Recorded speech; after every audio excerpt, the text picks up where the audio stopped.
여러분 안녕하십니까? 충북 시사토론창 오원근입니다. 21대 대통령 선거가 코앞으로 다가왔습니다.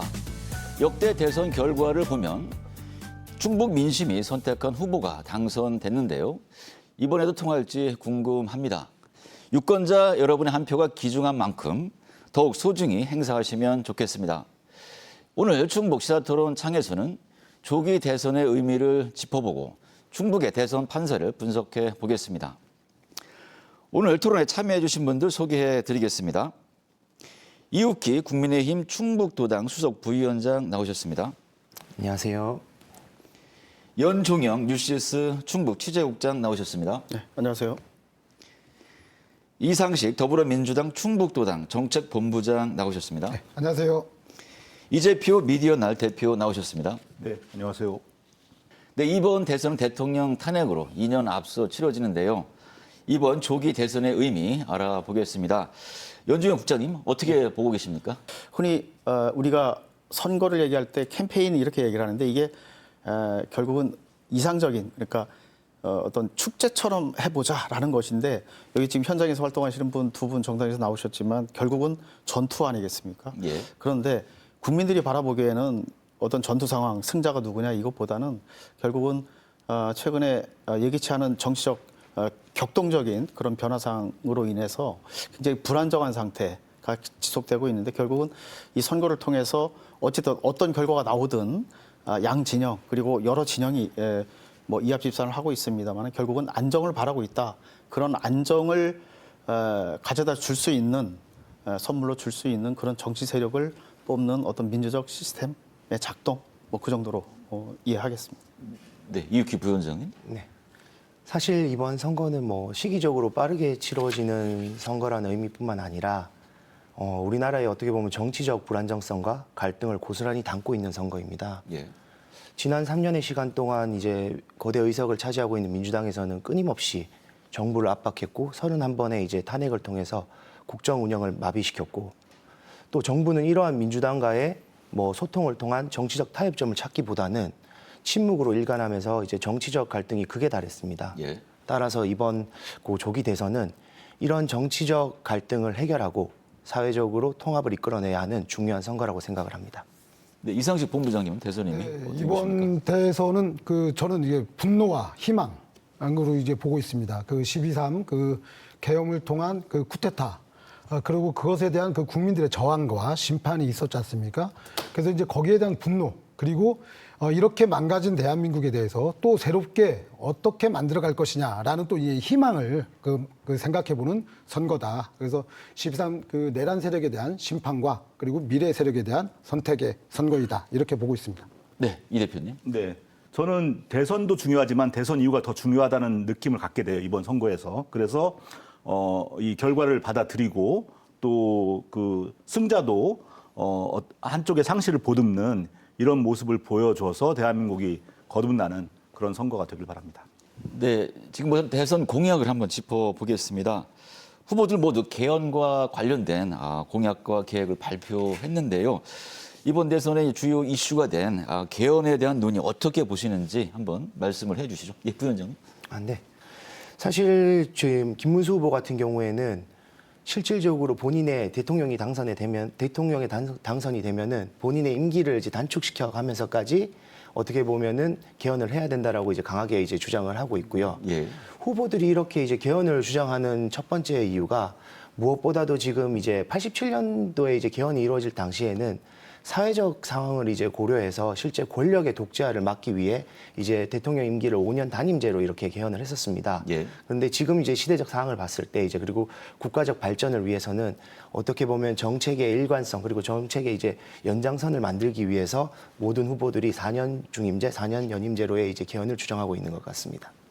네, 이상식 본부장님. 네, 그 이재명 후보 많은 그 개헌의 내용을 담고 있는데 일단은 그 책임 정치 실현을 위해서 이제 4년 연임제 그리고 이제 그 결선 투표제 그리고 국무총리 국회 그 추천권 뭐 이러한 그 내용들을 담고 있고요.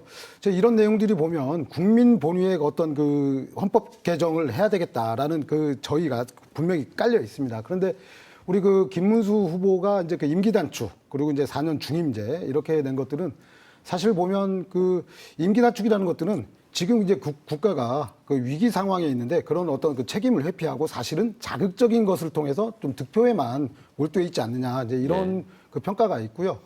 그리고 또 4년 중임제라는 것은 임기 단축을 하고 그 다음에 그 한 번 건너뛰고 그 다음에 재집권에 대한 어떤 그 야욕에 대한 그 포석이 아니냐 이런 그 평가가 많은 것 같습니다. 의원님께서 말씀을 하셨지만 어떻게 보면은 4년 중임제나 4년 연임제는 대통령 임기에 대한 부분들이 어떻게 연장선을 할 수 있냐 없냐를 이제 국민의 선택에 의해서 갈리는 부분이고요.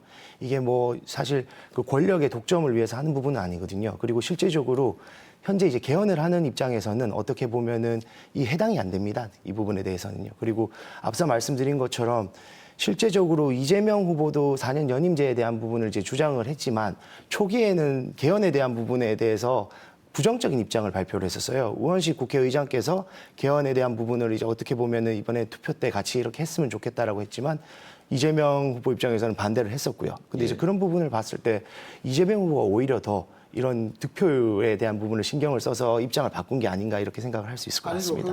일단은 그 우원식 국회의장이 제안을 했을 때 그때 좀 그 개헌에 대해서 적절치 않다라고 한 것들은 시간적인 물리적으로 가능한 시간이 아니었기 때문에 이것은 국민적인 논의를 합의를 더 이루어보자라고 한 거고 그 4년 그 연임이나 이제 중임에 대한 이유는 뭐냐면 지금 현재 대통령제의 5년 단임제에 폐해가 있습니다.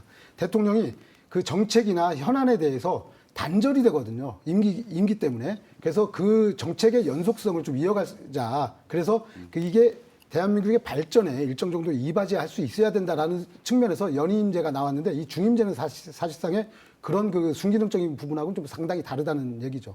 예, 이번에는 이제 충북과 관련된 공약 한번 알아보겠습니다.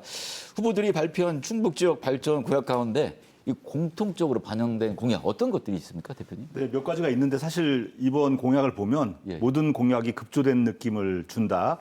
또는 뭐 지난 대선, 심지어는 지지난 대선의 공약을 또 갖다가 베낀 것도 있기도 하고 여러 가지 좀 문제가 있는데 그 재외국민 투표 시작할 때까지 공약집이 안 나왔어요. 이 정도로 좀 심각했다라고 생각이 되는데 일단은 윤석열 정부가 조기에 갑자기 종집을 찍게 되면서 그럴 수밖에 없는 요인도 충분히 이해가 되기도 합니다. 예. 비슷한 공약은 이제 당연히 조기 대선이다 보니까 지금 이제 차기 대통령이 어디로 들어가야 될지가 모호하잖아요. 그러다 보니까 이제 세종시 문제가 떠올랐는데 막상 당장 세종시로 갈 수 있는 상황은 아니다 보니까 뭐 용산이나 청와대를 일단 가는 쪽으로 선택이 돼 있지만은 누가 됐든 간에 이 차기 정부에서는 대통령실에 세종시로의 완전한 이전에 대한 부분을 적어도 밑그림 정도는 만들어내야 하고 이걸 다 이제 같이 공약을 하고 있고요. 그 다음에는 이제 현실적으로 급한 문제들 충청권의 이 광역급행 철도라든지 또 청주공항이 이제 아까 세종시 문제와 맞물려서 이 행정 수도의 관문공항 역할을 하기 위해서 공항의 어떤 위상을 확대하는 부분들, 시설을 확충하는 부분들, 실제로 민간할주로를 만들어내는 이런 부분들이 양당이 같이 내걸고 있는 공약으로 볼 수 있겠습니다. 네, 연중현 국장님, 그리고 후보들 사이에 차이가 나는 공약이 있을까요, 충북 관련해서? 차이점이 별로 없습니다, 사실은. 그러니까 이게 눈에 띄는 차이점을 발견하기가 상당히 어려운 게 앞서 말씀해 주셨다시피 이번 대선이 또 조기 대선의 특성도 있지만 너무 짧게 타이트하게 돌아가니까 그런 문제점도 시간적인 어떤 제약이 있어서 뭐 그런 점도 있지만 그동안에 시간이 좀 여유 있던 때도 그런 대선 때도 공약을 개발하고 또 확정하는 단계가 비슷하거든요. 그러니까 시군 지자체 통해서 각 정당으로 넘어가고 그게 국회로 가서 전문위원실 검토 거치고 각 부처 의견 듣고 뭐 이런 내용들이에요. 그러다 보니까 지자체들이 그동안에 그야말로 수건 사업으로 제안했던 것들이 그대로 녹여 들어가는 그런 점이 많아서 그런데요. 작은 차이점을 좀 보자면 말씀해 주셨지만 이 청주공항 민간할주로 신설 같은 경우에 이재명, 김문수 후보는 공이 넣었는데 이준석 후보는 없고요.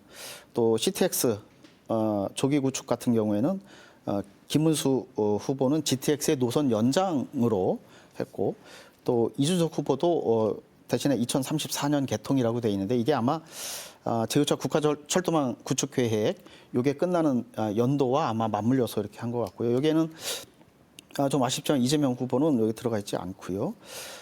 충북선 고속화 조기 완공과 관련해서 이재명 후보는 공약으로 녹여냈는데 김문수 후보 또 이준석 후보는 없는, 반영하지 않는 그런 점들이 좀 다른 점이다. 그중에서 찾아보니 이 정도가 좀 다르다 이렇게 볼 수가 있겠습니다. 네, 이제 후보들 사이 공약을 좀 비교를 해봤습니다.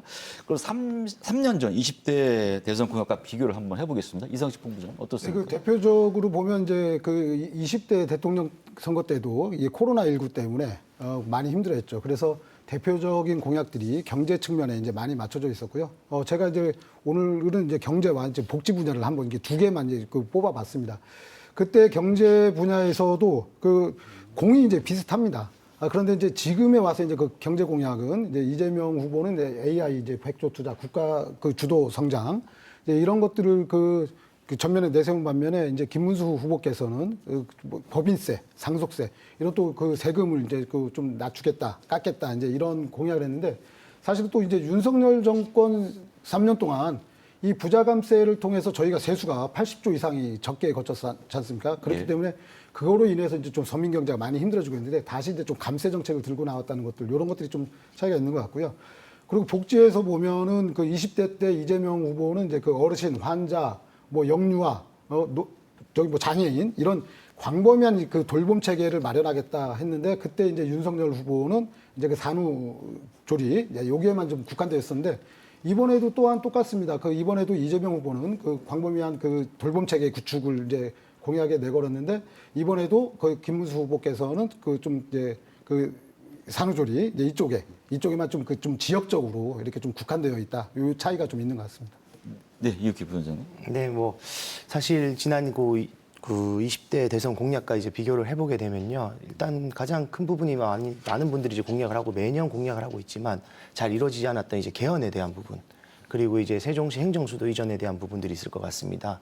지금 이 두 부분에 있어서는 매번 선거 때마다 지난 20대뿐만 아니라 매번 선거 때마다 이제 언급을 해주고 있는데 실질적으로 이제 정부가 들어서고 나서는 어떻게 보면 제대로 진행이 안 되고 있었는데 이번에는 많은 이제 유력 후보자분들께서 공동으로 이런 부분들에 대해서 공통적으로 이제 의견을 내고 있고요. 그리고 각 정당에서도 관련 부분에 있어서 관련 공약에 있어서는 이제 필요하다고 이제 의견을 내고 있기 때문에 어떤 분이 이제 대통령에 당선되시더라도 이번에는 이 두 가지 부분에 있어서는 확실히 실현 가능성이 높다라고 이렇게 생각을 하고 있습니다.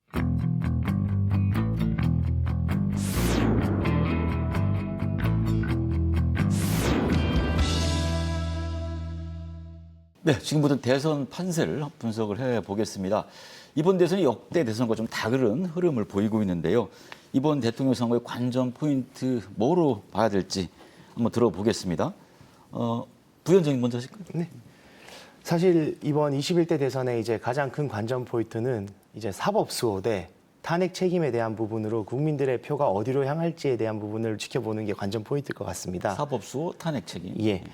어떻게 보면은 윤석열 대통령의 탄핵으로 인해서 치러지는 선거이기 때문에 국민의힘 입장에서는 매우 어렵지만 이재명 후보의 사법 리스크 그리고 또 거대 어떻게 보면 정당인 민주당에서의 그 사법 리스크를 감싸기 위한 그 엄호하기 위한 어떻게 보면 사법부를 압박하는 법안들에 대한 추진으로 인해서 국민들께서 혹시나 향후 이재명 후보가 대통령에 당선되면은 상권 분립이 무너지는 게 아니냐라는 이제 걱정도 하고 계세요. 그래서 그런 부분들이 지난 여론조사를 살펴볼 때 김문수 후보에 대한 지지율 상승으로 반영이 되었고요.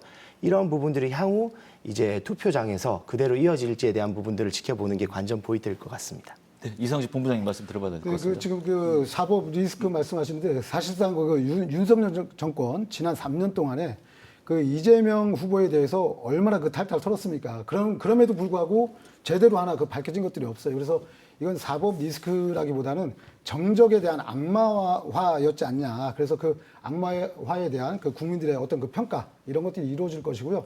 그리고 그 지금 조기 대선이 이루어진 이유가 그 계엄을 통한 이제 그 군사 쿠데타였지 않습니까? 그리고 이제 그 독재로의 회귀, 민주주의의 후퇴 이런 것들이기 때문에 이런 것에 대한 바로 세우기 위한 국민들의 아까 말씀드린 것처럼 분노와 희망이 섞인 선거다. 그렇기 때문에 관전 포인트는 분노와 희망, 국민들의 참정권의 회복 이런 것들로 한번 보면 좋을 것 같습니다. 네, 부위원장님. 네, 사실 뭐 이상식 의원님께서 말씀을 하셨지만 이재명 후보에 대한 사법 리스크는요.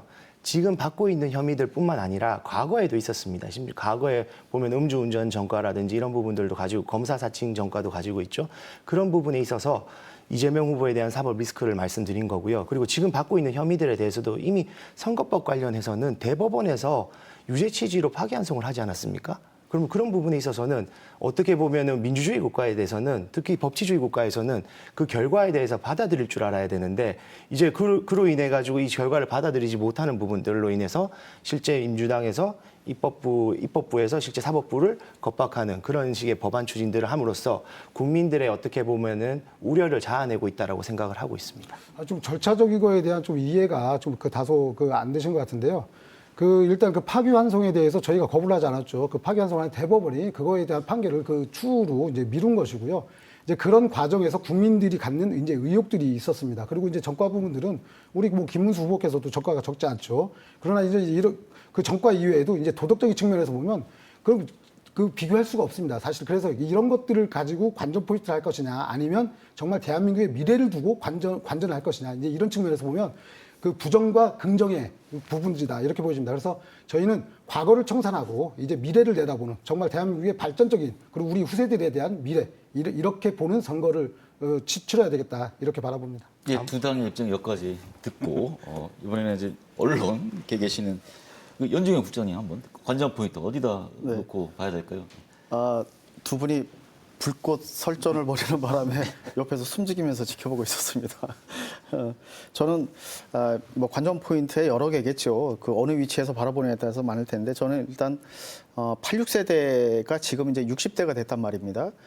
전통적으로 60대 고령이라고 받고 또 선거 분석을 할 때 또 판세 분석을 할 때 그 지표로 활용했는데 이젠 그 지표가 바뀌는 상황인 거죠. 그래서 과연 이 86세대, 60대의 표심이 어디로 향하는지 또 투표율은 어떻게 되는지 그게 상당히 궁금하고요.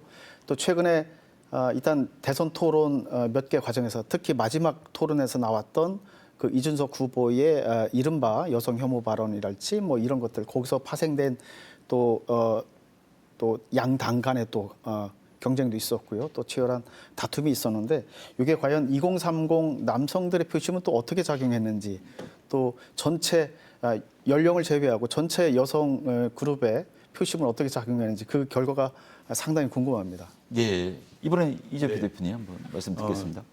양 정당의 관전 포인트가 아니고 국민의 관전 포인트를 제가 좀 알려드리겠습니다.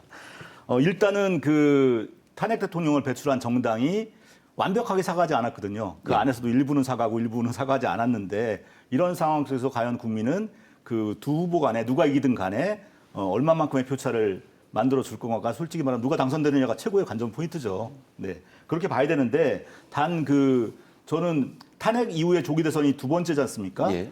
지난번 대선의 경우에는 2017년 그 탄핵 대선 경우에는 그 문재인 후보가 47 정확치는 않습니다만은 그 다음에 이제 홍준표 25, 그다음에 안철수 21, 그다음에 유승민과 심상정 후보가 각각 6% 후반, 초반대로 끝났거든요.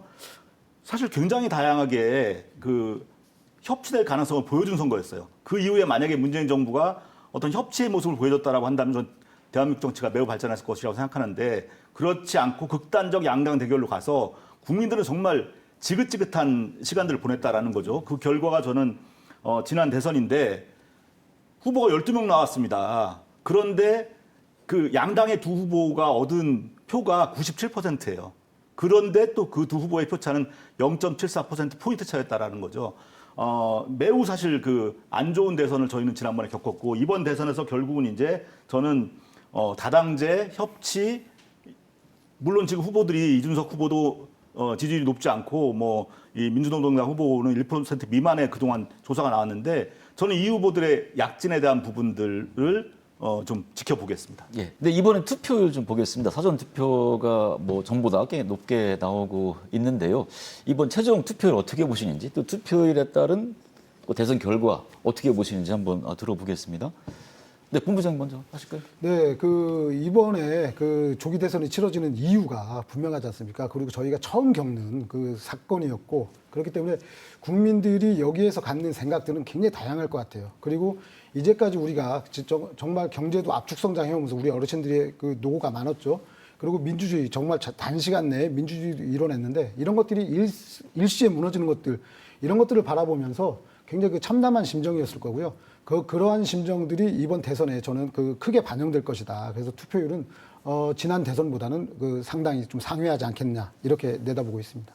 네, 부위원장님 어떻게 보십니까? 투표율? 네, 사실 뭐 지난 이제 가장 가까웠던 18대 대선부터 20대 대선까지를 살펴보면 75%대 이제 중후반이었습니다. 예. 그런데 지금 어떻게 보면 이번 대선은 그 탄핵 이후에 치러지는 조기 대선이지 않습니까? 그리고 과거 저희가 이제 박근혜 전 대통령 때 이제 탄핵 이후에 치러졌던 대선과는 조금 다른 부분이 그 당시에는 사실은 탄핵에 대한 책임론이 대부분 부각이 됐었습니다. 그러다 보니 투표율이 높을수록 거기에 대한 탄핵 심판이라는 여론이 형성되면서 오히려 이제 그 당시 어떻게 보면은 새누리당이 좀 어려운 입지가 되었었는데요. 이번 대선은 지금 뭐 여론조사에서도 보시는 것처럼 사실은 뭐 오차 범위 내에 박빙의 승부가 될 거라고 보고 있고 그것 자체가 이제 탄핵에 대한 책임론뿐만 아니라 앞에서 말씀드린 것처럼 뭐 또 사법 수호라든지 여러 이제 관전 포인트들이 있지 않습니까? 그로 인해서 이번 대선 같은 경우에는 투표율이 높다라고 해서 어떤 후보에게 유리하다고 이제 단정짓기는 조금 어렵지 않나 이렇게 생각을 하고 있습니다.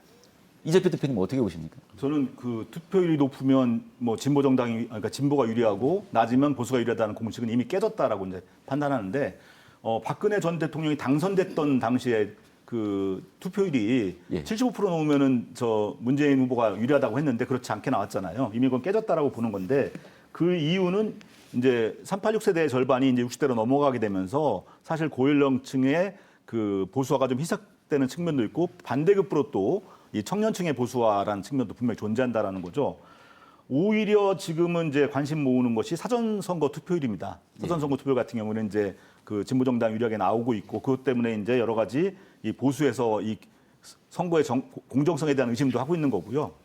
저는 또 한 가지 이번 선거에서 매우 주목할 부분이 재외국민 투표율이라고 보는데 예. 80%에 육박했거든요. 이 사람들이 그냥 뭐 옆에 그 동사무소 가서 찍은 투표가 아니고 배를 타고 나가고 뭐 도시 몇 군데를 건너가서 3시간, 4시간 가서 한 투표율이 이렇게 나왔다는 부분은 국외에서 이 국내 상황을 바라보는 거기에 매우 뭔가 정확한 분석이 있지 않는가 하는 생각들을 해보게 됩니다.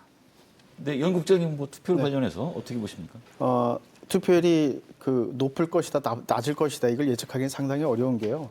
일단 사전 투표율이 높았던 건 맞습니다. 그런데 이게 또 어떤 계산 착오를 일으킬 가능성이 매우 높은 것이 그 선거가 끝나고서 그러니까 본투표가 끝나고 나서 또 연휴가 끼어 있기 때문에 그런 데서 오는 미리 지금 투표하지면 안 돼라는 의식이 작용한 게 또 하나 있고요. 가장 중요한 거는 이제는 사전 투표가 정착돼서 익숙해졌기 때문에 했다는 그래서 평일 좀 드물게 평일 이틀간 했는데도 불구하고 다소 좀 높았던 것이 바로 그런 이유가 아닐까. 그걸 역산을 계산해서 본투표까지 합치면 상당히 높을 것이다 이렇게 판단하는 것은 좀 오류일 가능성이 높다 이렇게 봅니다. 예, 역대 대선에서 충청권은 민심의 바로미터였는데요. 과연 이번에도 캐스팅 보트 역할을 할 수 있을지 한번 궁금합니다. 네, 이재표 대표님 먼저 말씀해 주시겠어요? 충북이 8번 대선 결과가 모두 일치했거든요. 예. 그동안 이제 같이 왔던 제주와 인천의 경우에는 이제 이 결과가 예측이 빗나갔고요. 저는 이거는 이제 바로미터는 맞다고 생각해요. 바로미터는 맞지만은 캐스팅 보트는 아니다. 충북의 유권자 수가 많지 않기 때문에 뭐 이 투표 판도를 좌우하진 않습니다만 이 결과는 앞으로도 계속 갈 것이다. 왜냐하면은 영호남의 경우에는 이제 극단적 어떤 특정 정당을 선호하는 경향이 분명히 존재하고 있는데 반해서 충청권의 경우에는요. 충청권의 투표 지형을 제가 한번 등고선으로 만들어 본 적이 있는데 이 색깔칠하는 것과 대한민국 전체 투표 등고선이 똑같이 거의 비슷하게 나온다라는 거죠. 그러니까 특징이 뭐냐면 수도권이 움직이는 대로 사실 2천만 이상이 있기 때문에 좌우하는데 충북의 경우에도 상대적으로 67%의 인구가 청주와 주변에 증평, 진천, 음성 쪽에 몰려 있거든요. 예. 이쪽에 표심이 이제 과거에 보면 민주당 지지 성향이 많았다 보니까 이제 그렇게 이제 결과가 나왔던 건데 저는 이런 것들은 지금까지 맞췄고 앞으로도 계속 결과를 충북은 마칠 것이다 이렇게 생각하고 있습니다. 네. 네, 연 국장님 네. 어떻게 보십니까? 이게 충북 전체로 봐도 비슷한 통계가 나오지만 특히 흥덕구 방송 전에 우리 이혁기 부위원장님하고 흥덕구 분위기 어떠냐고 우리 또 이상식 의원님하고도 그런 얘기를 한번 해봤었는데요. 이게 왜 그런가 보면 연령별 그러니까 10대부터 80대까지 연령별 보면 분포가 비슷하게 나옵니다. 그런데 과연 그런 통계가 어디엔가 존재할 것 같긴 한데 출신지가 어딘지에 대한 혹시 그 흥덕구 구성원들의 그 통계가 있는지는 모르겠습니다. 그런데 연령별 통계가 비슷하게 나오는 경향이 있고 또 어찌 보면 도농 복합 형태를 또 살짝 띠고 있습니다. 흥덕구가. 그래서 여러 가지 산업적인 면 또 거주 형태면 또 연령적인 측면 이런 거로 봐서 흥덕구만 보면 현미경으로 쳐다보면 전체 대한민국 전체 정치 지형 또 민심을 볼 수가 있을 텐데 근데 이제 우리 이 대표님께서 말씀했다시피 바로미터는 맞습니다. 우리가 바로미터는 충분히 역할을 할 수 있죠. 또 민심의 잣대를 풀이한 게 뭐 이런 표현을 씁니다만은 그렇다고 해서 어떤 캐스팅 보트를 줄 수가 없는 것이 또 절대적인 인구수의 또 뭐 어떤 전체적인 인구수가 좀 적은 그런 것도 있지만 문제는 캐스팅 보트를 주려면 무색무취하든가 아니면 원사이드하게 움직일 가능성을 보이는 집단적으로 움직일 수 있는 그런 동력이 있어야 되는데 그런 건 아니지 않습니까? 그래서 글쎄요, 이 캐스팅 보트 역할은 못할 것이다. 그러나 바로미터 역할은 충분히 할 것 같다 이렇게 봅니다. 네, 차기 정부는 혼란에 빠진 국정을 바로잡고 국민을 통합해야 할 중책을 맡게 되는데요. 차기 정부에 대한 기대와 전망을 한번 들어보겠습니다. 이거는 네, 이렇게 부위원장님. 예. 사실 무엇보다도 이제 차기 정부에서 가장 앞서 해야 되는 것이 두 가지라고 생각을 합니다. 첫 번째가 이제 사회적인 통합이고요.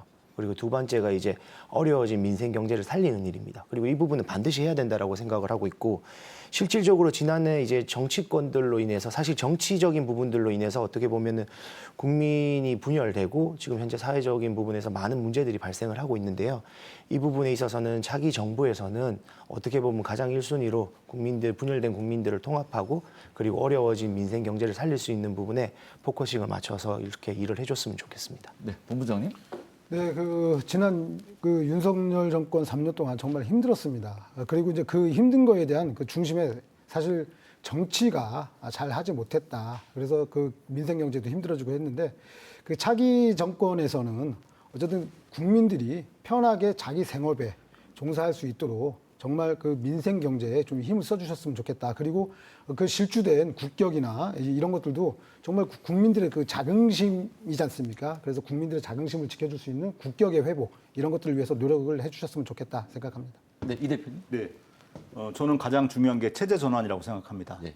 그러니까 상대를 제압하고 고립시키기 위한 이런 정치가 아니라 서로 협치할 수 있는, 수기할 수 있는 정치로 바꿔야 되는데 저는 이제 그것은 개헌을 통해서 가능하다고 생각하고 지금까지 논의됐던 개헌을 누가 먼저 얘기했냐는 저는 의미가 없다라고 보는 것이 사실 처음 나온 것은 그 윤석열 대통령 탄핵을 막기 위한 차원에서 이 탄핵이 되지 않으면 임기단축 개헌하겠다라고 처음 나왔던 것이고 민주당의 경우에는 계속 그거 회피했거든요. 했다가 이제 나중에 선거 때가 되니까 공약 나왔지만 다시 또 이제 판세가 좀 좁혀지는 것 같으니까 또 이제 내란 용식으로 갔다라는 거죠. 그거 뭐 다 용서하겠습니다.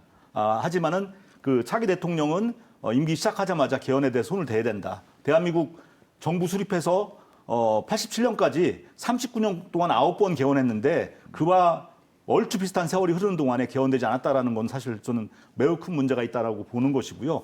그 전에 사실 또 9번의 개헌도 대부분이 정권 연장하고 독재 연장하기 위한 개헌이었어요. 그런 개헌이 아니라 정말로 이 국민들의 의식이 높아진 수준에 맞는 그런 그 다당제 실현할 수 있는 개혁 또 중임제하고 결선 투표 도입해서 협치하지 않으면은 집권해도 유지할 수 없는 그런 그 체제를 전환시키는 그런 개헌이 저는 반드시 필요하다고 생각합니다. 체제 전환 말씀을 해주셨습니다. 영 국장님 어떤 기대와 전망을 해볼까요?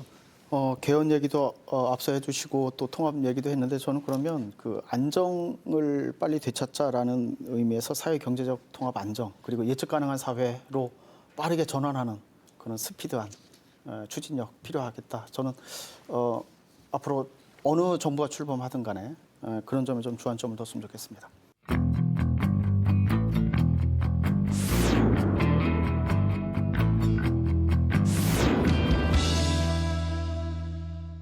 지금부터 이제 충북 관련 공약을 좀 더 구체적으로 알아보겠습니다.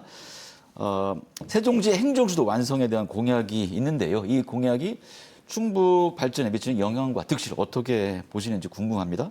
네, 이상식 본부장님. 네, 세종시 행정수도 완성 이것은 국가 균형 발전의 그 어떤 그 척도라고 이렇게 볼 수 있죠. 그것이 갖는 그 수도권과 비수도권의 불균형, 그리고 이제 그 지역 간의 미래 성장 동력의 불균형, 이제 이런 것들을 좀 해소할 수 있는 하나의 그 척도, 그리고 그것에 걸맞는 위상이 될 수 있다. 이제 이렇게 보고, 사실 이제 그 세종시 행정수도 완성이라는 것들이 충북에 그럼 어떠한 영향을 미칠 것이냐, 이런 측면에서 보면, 아까 이제 우리 이재표 대표님께서도 말씀하셨지만, 저희가 지금 양당 공이 그 청주공항 민간활주로 그 조성에 대해서 그 제1공약으로 삼고 있습니다. 자, 그것에 대해서 청신호가 켜질 수 있고요. 그리고 오송분기역이 그 세종시의 그 관문 그 역이 될 수 있다. 이제 이런 것들인데, 그럼 그런 역이 되고 공항이 그 조성이 되면 우리 충북에 과연 무슨 이득이 될 것이냐, 이제 이렇게 반문하시는 분들도 있는데, 사실은 이게 그런 것들을 조성하기 위해서 여러 가지의 교통 인프라, 거기에 그 파생되어지는 것들 인프라가 그 구성이 될 것이고요. 그리고 이제 그 유동인구가 이제 많이 늘어나겠죠. 유동인구가 늘어난다는 것들은 또 유동성 그 재화들이 많이 이제 그 돌고 하기 때문에 실제적으로 서민 경제, 밑바닥 경제에 상당히 도움이 될 것이다. 그렇기 때문에 행정수도 완성은 그 전체적인 국가 균형 발전도 있지만 충북 발전에 크게 이바지할 것이다. 이렇게 내다보고 있습니다. 사실 그 세종시 행정수도 완성을 봤을 때 충북 입장에서는 실보다는 득이 훨씬 많을 거라 생각을 합니다. 어떻게 보면은 이제 세종시 행정수도가 이제 완성됨으로 인해서 충청권의 경쟁력이 강화가 될 거고요. 그리고 지금 지방 소멸 위기 속에서 지방의 어떤 불균형들을 해소시킬 수 있는 어떻게 보면은 수단이 될 수 있다라고 판단을 하고, 향후 이제 대한민국의 지방 불균형을 해결하는 데 있어서 가장 중심축에 어떻게 보면은 충북이 설 수 있는 어떻게 보면 수단이라 생각을 해서, 실질적으로는 이 부분을 누구보다도 가장 먼저 실현시켜야 된다고 생각하는 게 아마 충북 도민분들이라고 생각을 하고 있습니다. 또 누가 더 말씀해 주실까요? 일단은 그 세종시의 위상을 좀 살펴봐야 되는데, 현재 인구가 39만 명인데요. 이 도시의 완성이 50만 명입니다. 그리고 이제 이미 이 청주 같은 경우에도 그 부영면 14개리를 내준 거고, 연기군이나 또는 공주시도 그 땅을 내줘서 만든 계획 도시거든요. 그렇기 때문에 세종시는 모든 걸 다 갖춘 도시가 아니라 행정 중심의 도시가 되는 것이고, 나머지의 어떤 교통이라든지 또 뭐 경제, 문화 이런 부분들은 그 주변에 있는 그 도시와 협력해야 할 책임도 있고 의무도 있고, 또 그 과정 속에서 열매도 함께 나눠야 한다고 생각하거든요. 그런 측면에서 이 청주 서부권과 뭐 이 대전의 그 서북부, 또 천안, 세종 이런 쪽이 다 같이 이제 그 하나의 어떤 발전축을 형성해 나가야 되는데, 제가 이제 좀 염려하는 부분은 이렇게 됐을 때 충북의 남부라든지 북부나 이런 쪽은 또 오히려 또 이 그 축에서 소외되는 느낌들이 있을 수 있다. 저는 이제 충북은 그런 것들도 좀 잘 준비를 해야 한다고 생각합니다. 국장님. 네, 저는 이 자리에서 양 당에서 저 대표하시는 분들 두 분이 나오셨으니까 오히려 좀 질문 같은 질문을 한번 해보고 싶은데요. 세종시 빨대 효과, 이게 세종시가 최초 건설될 당시에 충북, 특히 청주시가 가장 걱정했던 사안들 아닙니까? 물론 대전도 걱정을 했었고요. 이게 과연 끝난 건지, 최근에 인구 통계를 보면 청주시가 그 정도로 이제 휘청거리던 그런 빨대 효과에 진이 빠지는 그런 정도는 아니라고 보는데, 그게 맞는 건지에 대해서 좀 말씀해 주셨으면 좋겠고요. 양당에 보면 이재명 후보의 경우에 방법론이 좀 다른 것 같은데요. 양강 구도를 보면 특별법으로 하겠다라는 것이고요. 그리고 김문수 후보 같은 경우에는 어쨌든 헌법을 개정해서 국민 여론 수렴하고 이렇게 동시에 진행하겠다, 이런 내용 같은데, 의심하는 바는 이렇습니다. 이게 정말 양당의 세종시를 완벽한 행정 수도로 만드는 이게 과연 진정성이 있는 건지를 좀 의심하고 있는 그런 시각들이 많이 존재한다는 점에서, 왜냐하면 방법론이 그렇고 또 실제로 양당이 또 공격당하고 있지 않습니까? 해수부 옮기는 문제랄지, 또 과거에 김문수 후보의 어떤 발언이랄지 뭐 이런 것들 때문에, 그래서 그 진정성이 과연 있는 건지 저는 오히려 역으로 좀 질문을 해보고 싶습니다. 그 빨대 효과는 그때 이제 일시적인 효과로 저희도 이제 그 다 분석이 됐지 않습니까? 그래서 청주시도 이제 크게 우려할 것이 아니다. 그래서 이제 그 상생 발전할 수 있는 이 방안들을 좀 그 협의해 나가야 된다. 이제 이렇게 좀 그 규결이 된 것 같고요. 그 진정성에 대한 부분들은 우리가 일단 헌법에 규정이 되어 있습니다. 헌법 122조에 보면 국토의 균형 개발, 그리고 123조에 보면 국가 균형 발전이라는 것들이 분명히 명시가 되어 있어요. 그래서 헌법의 가치를 우리는 실천해야 된다라는 속에서 그 진정성은 충분하다라고 보여집니다. 네, 이육기 부위원장님도 한 말씀 해주시죠. 네. 사실 뭐 간단한 것 같습니다. 어떻게 보면은 저희가 서울을 봤을 때 서울이 어떻게 보면 수도로서 이제 발전해 나감으로 있어요. 인근에 있는 이제 경기도권이 같이 발전하지 않습니까? 그런 부분을 봤을 때 실질적으로 이번에 이제 어떤 대통령 후보들이 나중에 대통령이 되었을 때 얼마나 이거를 진정성을 가지고 추진함에 따라서 같이 인접해 있는 충북, 대전, 충남도 같이 발전할 수 있는 부분이라고 보고 있고요. 그런 부분에 있어서는 이번에는 어떻게 보면 말뿐인 공약이 아니라 실질적으로 실행할 수 있는 공약이 되어서 인접 지역들 그리고 지방 불균형에 대한 부분들을 해소할 수 있게 되었으면 좋겠습니다. 네, KTX 세종역은 충북 지역에서는 아주 예민한 사안이라고 볼 수 있는데요. 이에 대한 의견도 한번 들어보겠습니다. 이재표 대표님 먼저 해주시죠. 네. 이 논리는 매우 정치적이라고 생각을 하고 저는 차기 대통령이 무조건 이 문제를 확정 지어야 한다고 생각을 합니다. 세종역 얘기가 나오는 그 이상 아까 얘기했던 세종시의 그 상생발전이라는 부분도 저는 불가능하다고 보는 거거든요. 제가 한번 실험을 해봤습니다. 그 오송역 환승센터에서 세종 정북청사까지가 16km 18분이 걸렸는데 충북도청까지는 같은 16km인데 거의 50분 가까이 시간이 걸리거든요. 더군다나 대중교통의 편수도 세종 쪽이 3배나 더 많기 때문에 저는 이미 오송역이 세종역의 기능을 하고 있다고 봅니다. 그런 측면에서 이 차기 대통령은 이 문제를 완벽하게 정리를 해야 하는 것이고요.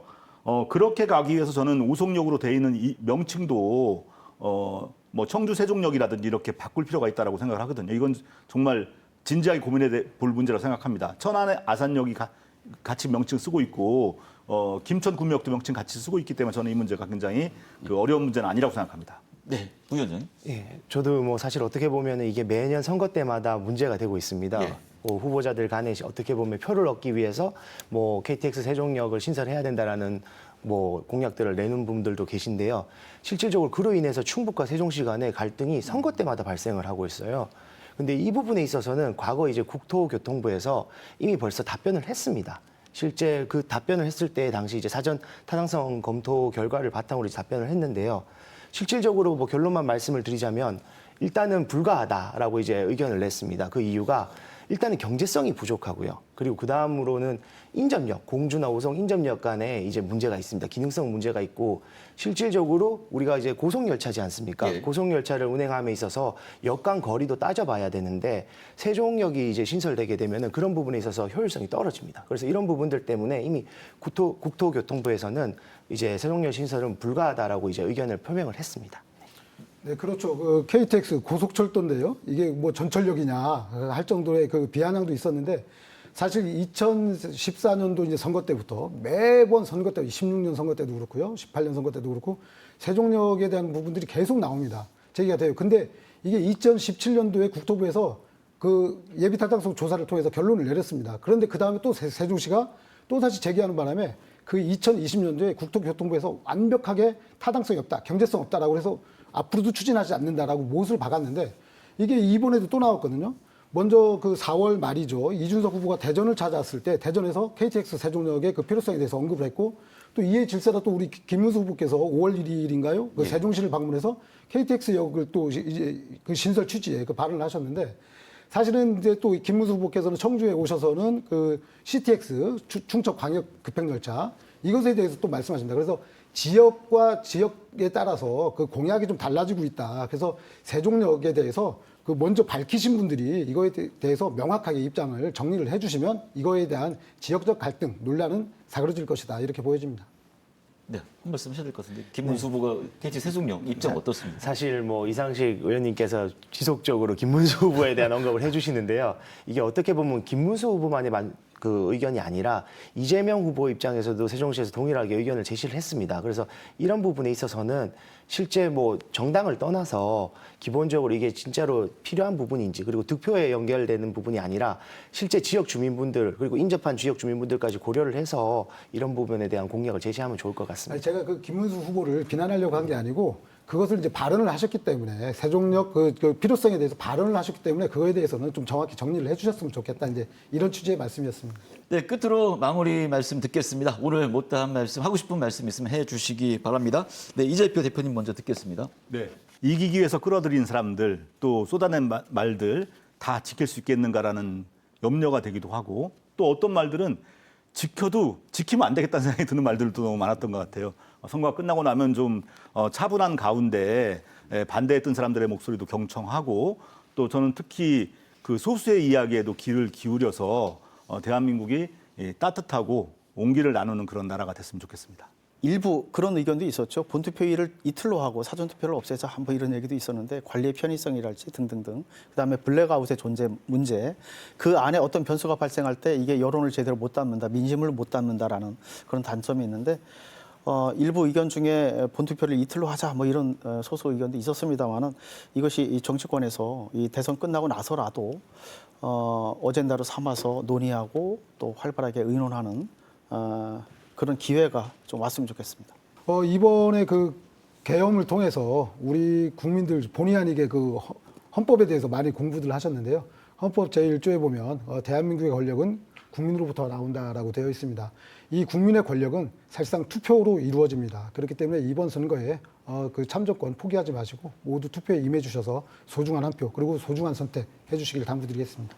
특정 진영의 대표가 아니라 진정으로 국민들의 대표로서 국민들을 위해 정책을 만들고 나라를 이끌어 나갈 수 있는 분이 리더가 돼서 실질적으로 우리 국민들이 정말 살기 좋은 나라를 만들 수 있게 노력해 주시면 좋겠고요.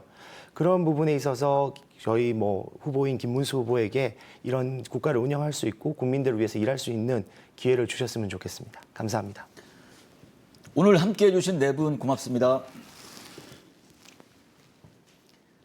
민주주의 꽃이라고 하는 선거는 우리 모두가 주인공이 되는 축제의 장이라고 할 수 있는데요.